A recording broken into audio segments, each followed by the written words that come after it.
Right, and so let's talk about that, because I'm getting a sense that if Prime Minister Modi is re-elected for a third term, that his first 100 days will be very productive. He wants to hit the ground running with his team in terms of reforms. What do you expect?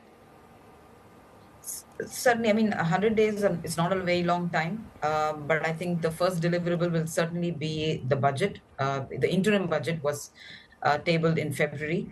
So I think the full budget is expected in July. And when that comes to pass, you really need to pay attention to a couple of things. The first one being, the capex numbers, with basically money being put aside for capital expenditure. It was already quite high in the interim version. I don't think there's going to be a further increase from those numbers. You really need funding, and you also need shovel ready projects on the other side. So I would think that getting even a larger number might not be very productive at this stage. So sticking to those indices. I think the other one would be where the fiscal deficit number is set. And I think that is where markets are a bit split, because the government has had a windfall in terms of revenues, very strong revenues on tax front. On the there's a dividend that central bank transfers, or a surplus transfer to the government coffers. That's been very strong. Indirect tax collections have also been doing very well.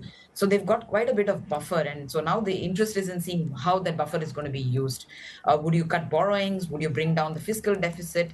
In which way would you use that headroom?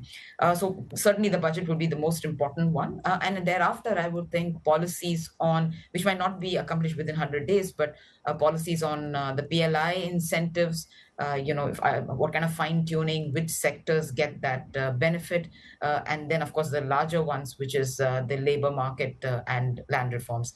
There was just a piece before our conversation on the agri reform, so that would be the third pillar that would be very much in focus.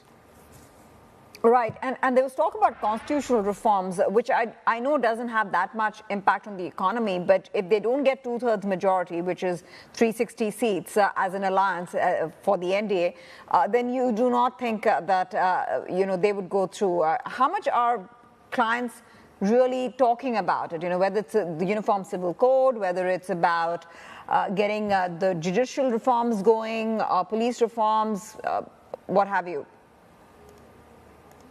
I think the clients, we just met quite a few this week across various industries onshore. And what they're telling us is, they're really interested in seeing, with 10 years behind that tailwind behind them, what the government would look to do on the productive capacity and not so much constitutional changes per se.